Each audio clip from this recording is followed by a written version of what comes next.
What's up guys, and welcome to my release Mortenax Blade guide. In this video I'm taking you over everything you do need to know in order to understand and build them, including a kit overview, best Lightcones, best Relic sets and Planar Ornaments, the main sets you want to run, the subsets to aim for, and finally general team building ideas. Blade's basic attack does fire damage based off his max HP to a designated enemy and will taunt that enemy for 1 turn. His ultimate will inflict Balefire Bind to all enemies for 2 turns, which will lower their defense by 30% and increase enemies damage taken by 50%, consumes 20% of Blade's max HP to deploy a zone. The zone being active will make Blade enter the Infinite Fury state, which will increase his crit rate by 20% and crit damage by 60%, enhance his basic attack, and will also unlock skill and will give him a new ultimate. If Blade is defeated in his ultimate state, instead of going down, he will actually just exit the mode. The zone will be dispelled, the Infinite Fury state will be exited, and will restore 50% of his max HP. A countdown on the action order will appear with 70 speed for the actual zone / Infinite Fury state, and once the actual countdown takes its turn, the zone will end and Infinite Fury state will be dispelled. So as I mentioned, it gave him an enhanced basic attack. It's pretty much the same thing, but just does 100% of his HP to that designated enemy instead this time. His skill consumes 10% of Blade's max HP to do fire damage to all enemies, and additionally will do 4 instances of damage, each instance doing fire damage based off his max HP to a random enemy. Blade will not be able to use his skill if he is not in the Infinite Fury state or his HP is 1. The enhanced ultimate will do fire damage equal to 350% of Mortenax Blade's max HP to all enemies. His talent will make the team apply Balefire Bind on enemy targets when they are attacked by anyone on the team as long as Blade's zone is active. Also will grant a charge to Mortenax Blade. When Blade's charge reaches 9 and his current HP is more than 1, it will consume those 9 stacks or 9 charges to regenerate 25 energy and will automatically use his skill an extra time and will be considered a follow-up attack. His technique attacks all enemies within range. Entering combat will taunt all enemies for 1 turn and will decrease damage taken by Blade by 90%. For his bonus traces, his A2 allows Blade to accumulate up to 80 overflow energy. Using ultimate will clear it and regenerate a corresponding amount of energy. The battle starting or zone being dispelled, if energy is below 75%, it will immediately be regenerated to 75%, and energy being regenerated to maximum will have all debuffs on this unit dispelled. His A4 makes it to where while the zone is active, Blade will have an increased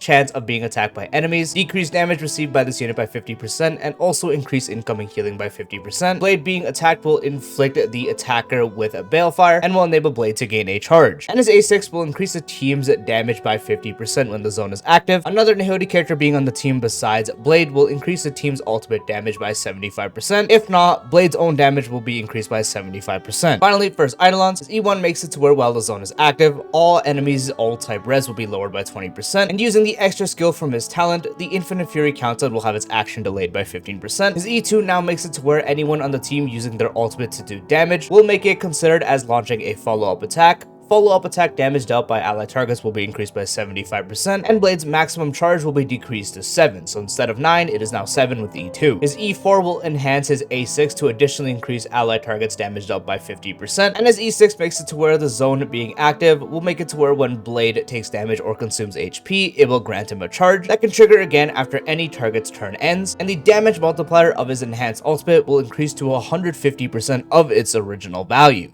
For best Lightcone options, you are actually working with quite a few, but it changes depending on what you want to do. For best DPS and overall performance, his signature still does perform the best with 30% max HP, 20 energy at the start of each wave, 60% increased crit damage for Blade himself, and 30% for the team with Purgatory State after using a skill. It also has a very high base HP of 1375, which is one of the highest we do have, especially on the Nihility side, plus the 30% max HP. Blade is an HP scaler, which makes it very strong. This also enables you to get ultimate very quickly on the first side of the battle. So the moment you go into battle, the pretty much moment Blade actually takes his turn, you would be able to ult, which is changing depending on relics, depending on your speed. However, this just makes it very easy as it is good quality of life. And at the very end, 30% increased crit damage for the team, so anyone doing crit damage would be doing more, and 60% for Blade specifically. So he himself is going to see a big damage increase. Nothing actually comes close to this when it comes to pure damage for Blade himself. So for best damage and also pretty good team amp, this Lightcone is overall the best. Cypher Lightcone is also fantastic with 18% speed for the wear, 120% base chance to inflict bamboozle on enemies, decreasing their defense by 16%,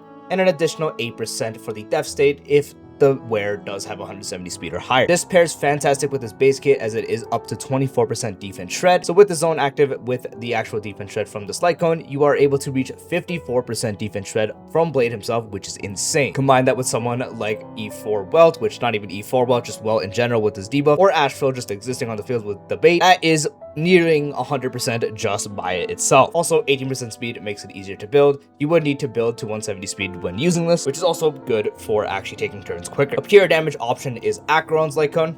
36% increase crit damage for the wearer, 24% increase damage to targets with Mirage Fizzle when the wearer is able to inflict it, and specifically for ultimate an additional 24%. So you just get more crit damage, so anytime you do crit, of course it's going to do more damage. Just like attacking an enemy is going to give them Mirage Fizzle, so you do 24% more damage to that target for Blade specifically. And for his ultimate, which is his biggest chunk of damage, that gets an additional 24%, totaling 48%. This is purely just for Blade's own damage. It doesn't provide any amp, and also the base HP isn't insane, but it still is a 5-star. So it does work out. So for pure damage on Blade, this is definitely usable. For the amp side, Resolution shines as Pearls of Sweat is fine, with a 60% base chance to ensnare a hit enemy, which will decrease their defense by 12%, and at S5, it's 100% base chance with 16% defense shred. This is quite literally just a worse version of Cypher's Lightcone, as Cypher's Lightcone gives more speed, more defense shred hitting the speed threshold, and higher base chance. Unfortunately, with this Lightcone, you are needing to build effect hit rate to actually guarantee the effect, but even then, it's going to be a lot more unrealistic to reach that without significantly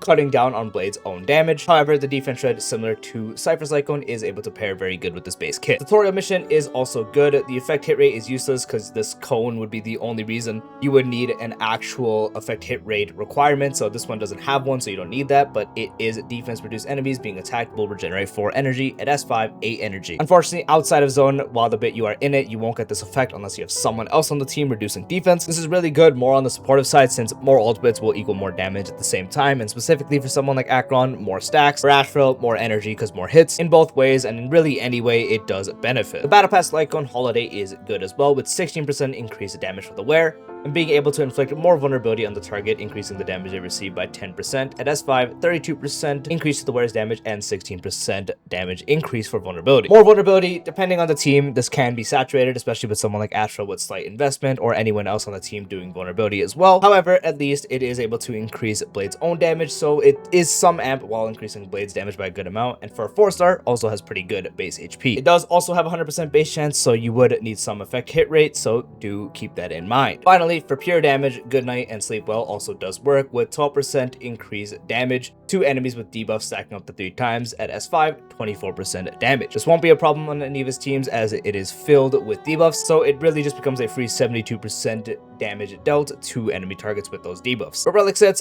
the most common one is going to be the new Divine set, with 12% max HP from the 2-piece, 4-piece increasing crit damage dealt to enemies with the defense reduction state by 28%, and giving the entire team a buff to increase their damage by 15% when the actual wearer inflicts the defense reduction state. 2-piece will increase all his forms of damage. 4-piece also will increase his damage to anyone in the defense reduction state, which he does do. Only would apply outside of his ultimate, and for the actual effect, this will keep reapplying since the Balefire one is where it is tied to, and he will inflict that with every single attack, so you will constantly be refreshing this, and it will practically permanently be up while he is in his zone. So while it's the best for Blade's own personal damage, it's also giving the team some amp of 15% damage. So the most common set would be this one, and overall the best in slot. However, you can also very much use Eagle on him for the 4-piece of actually advancing the wearer's action by 25% when they use an ultimate. This is very potent, especially in teams where you're not focusing on his damage too much, and however still can actually be more damage because of more actions, but it's mainly for Acheron teams where you're trying to get as much actions to actually 1, accelerate your ultimate quicker, and 2, get more turns to get more debuffs for Acheron. For Astro, this would also translate to energy, and in general, it can help you accelerate your rotations, and can also enable something like running HP boots depending on what you're doing. However, do be sure you're hitting an actual breakpoint for this to matter. However, if you're still farming for primarily the new Divine set as it did just come out, you can use Pioneer or Scholar in the meantime. For Planar Ornaments, this does depend. If you want to accelerate rotation to get Blade and ultimate as fast as possible, which is quite important, running Von Walk is good as it does give 5% energy regen rate and a 40% advance forward when entering battle. With a well-built Blade, this practically will guarantee for Blade to be the first one to take an action. Depending on if you have his Lightcone or not, you just have to attack, maybe take one more hit, and you will be able to get into ultimate before anyone else that is important acts. This is primarily to ensure his actual debuffs are active from his zone and all the buffs as well. This can also add up to more damage throughout the battle because the energy regen can help, but not really that. It's more for the fact that it helps you accelerate the early game very quickly, and that can actually lead up to better. However, if you want to go for best damage, Bone is going to be the overall solid one, as it does provide 12% max HP and 28% crit damage when reaching the effect. So he scales off HP, he does want to crit, so it actually is good together. This would be the one you'd use for pure DPS. The only one that you can use, and this is only for E2 and higher, is Durin, giving up to 25% follow-up attack damage and 25% crit damage when reaching 5 stacks. So Blade is able to stack this up himself. If you have someone else on the team with follow-up attacks, it will be even quicker. At E2 and higher, this is very, and I mean very, marginally better. You can still very much use a bone set, so really just pick if you have a better Durin set or a bone set. The difference is not that great. Durin just happens to be the one that is slightly better for min-maxing if you do have better pieces or if you have the craft for E2 specifically. Again, keep that in mind. At E0, do not actually use Durin since his ultimate will not be considered a follow-up attack and it's going to be big damage loss. But if you have E2, then Durin would be just as good, usually better. But the main stats on the relics, for the body, you're primarily going to run crit rate. However, if you are able to reach 100% crit rate in battle without a crit rate body, then you could opt to run crit damage. For the feat, speed is usually always going to be preferred. However, you can run HP percent if pairing him alongside a character in a hyperspeed format, so Sparkle or Sunday, or even someone like Bronya if you don't have the other two, which is not necessarily a frequent team. So the main case would be if you want to just net him getting those 2 actions while putting him on the Eagle set. That's really the only other case, but even then speed can be better for higher speed thresholds. For the orb, HP percent will always be better than fire damage. Having his light cone, having highest scene on the team, and or your E1 will diminish the value and make the gap smaller, but HP percent still does win, and if you have E2, the gap will widen since it's more damage percent on top of the existing bunch of damage percent he does have. So HP percent is going to be better than a fire damage orb. However, if you do still happen to have a really good fire damage orb, there is no harm in using it. It will still perform good. For the link rope, in any case you are running Blade as a sub DPS and not the primary DPS doing most of the damage, which can obviously flip-flop between investment. So for example, on an Asheville team, usually Asheville is going to be the primary focus of damage, and also on teams like Acheron, where Blade is more there as a support, doing good damage but still helping a lot. Energy regen rope is going to be the optimal play on those teams, since it will net him more actions, more ultimates, allow you to actually cycle through ultimate better if you don't have E1, or just don't have him on a team with a bunch of frequency while having E1. So when he is more on the sub DPS slash amper role, energy regen would be the one you would run. However, HP percent rope would still be best for actual damage hits, and can outperform when he is the primary focus of damage. So if you're running him on a pure hyper carry team, or maybe you actually have Asheville still, but a different action advantage, which we'll talk about in the team building section in a minute. In that case, HP percent can be better since you would have lesser need for the energy, or you just happen to have high investment on him to where he actually is doing most of the damage regardless. In that case, HP percent can outperform. So it's mainly when Blade is the focus of damage, HP percent can be better, but even in that case, you can run energy regen. However, for any other case where he's not the main focus and he's going to be doing less damage and he's mainly the amper slash sub DPS, in that case, energy regen is very good. Finally, for substats and what you want to aim for, it's really just speed, HP, crit rate, crit damage. If you have him E0, getting speed to about 142 is going to be good since it can net him an extra action in his ultimate before going out of it, so you can actually net more energy and such. However, with E1 or higher, you can really just focus on the general breakpoint of 134, since you would be able to constantly delay it, and with E1, the more you delay it, you can adjust your speed tuning for that, which of course will always depend on if you actually have a team with high frequency, low frequency, and so on and so forth. If you are running Cypher Cone though, be sure you do reach 170 speed, as that would be the requirement to get the full effect. Then focus on crit rate, crit damage, HP percent. Crit rate, all you need is 80% in battle, or actually before battle, because once you go into battle and enter the Infinite Fury state, he gives himself 20% crit rate, which will mean 100% crit rate in battle. Crit damage, you don't have to focus on it as much as crit rate, since one, he is able to be another character that wants to get to 100% crit rate, as usually always characters are. And he also gives himself 60%, so even having 140% crit damage in battle would mean going into ultimate would give you a plus 60%, and that's 200% plus. If you have other crit damage sources, then even more so. So for crit damage, it of course also depends on how much you can focus for it. If you're building him high speed, tutorial, Cypher, Lightcone, whatever, then you're focusing less on damage and just getting around 120%, it's fine. If you're focusing more on his damage, aiming for around 150 to 160% is going to be good. HP percent, you get that as high as possible. If you're running Bone, you need to make sure you have over 5,000.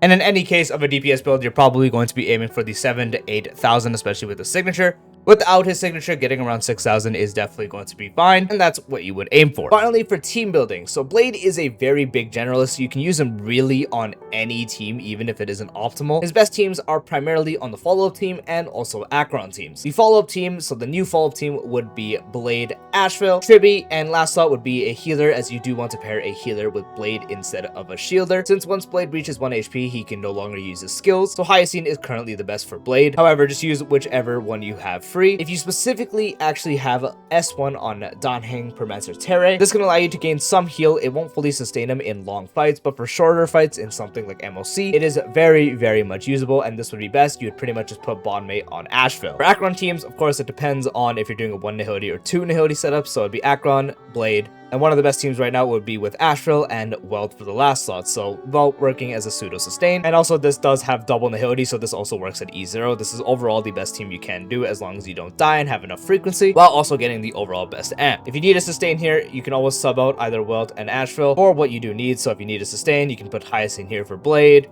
Again, here you would mainly need a healer for Blade specifically, so I would just use, actually, I'll just use Luotra for an example here, because why not? Ho-Ho, so on and so forth, since her actual attack buff is good for Akron. However, the energy is worthless, but the energy does work for Blade at least. And if you are doing another Nihility for that slot, then you can go ahead and put Welt. You can use the OG Silverwolf as well. You can use Cypher, so on and so forth. And if you need an amp spot, Triby, or even an action advancer like Sparkle or Sunday. A follow-up team with Fei Xiao would practically just be what I mentioned, but instead of Triby, it would just be Fei Xiao. This is Fei Xiao's best team overall. So if you do like using Fei Xiao, you can pretty much run it. Last slot sustain, again, Hyacine. You can even use him on something like Mono Remembrance, Dot Sustainless. Archer teams, depending on how you do it, usually it'd be better for sustain to not be there just to get the best damage. So in this case, you can just put Triby or something. But of course, that would change and you would need to run a healer instead of something like Permaz or Terry Donning, again, unless you have S1. And that is a full release guide for Mortenax Blade. I do hope you found this video helpful. If you did, drop a like, it would be greatly appreciated. If you're new to the channel or haven't done so already, be sure to subscribe and turn on the bell icon for future videos like this along with all other types of style content, and I'll see you later. Peace out.